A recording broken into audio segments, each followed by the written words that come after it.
اگر کسی شخص نے فجر کی سنتیں نہیں پڑھی اور فرض میں شریک ہو گیا تو اب وہ سنتیں کب پڑھے یا نہ پڑھے؟ لیکن میں نے بہت سارے لوگوں کو دیکھا ہے کہ وہ سلام پھیرنے کے بعد پھر ان سنتوں کو ادا کرتے ہیں، جبکہ حدیث پاک کے اندر اس کی ممانعت آئی ہے۔ بخاری اور مسلم کی حدیث میں ہے،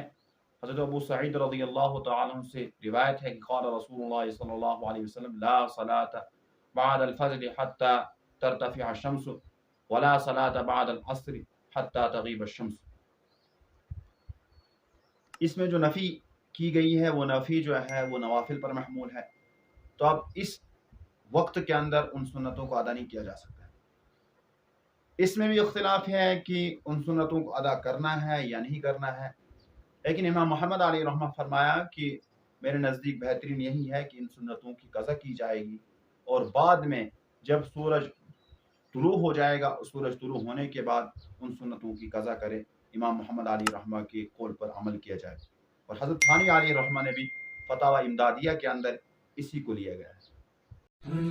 اپنے تمام مسائل کو حل کرنے کے لیے آپ ہمارے چینل کو سبسکرائب کریں اور ساتھ میں دیے گئے بیل آئیکن کو پریس کریں تاکہ کسی بھی ناگہانی صورت میں آپ کو ہماری ویڈیو پر وقت ملتے رہے۔ اپنی نیک دعاؤں اور تمناؤں میں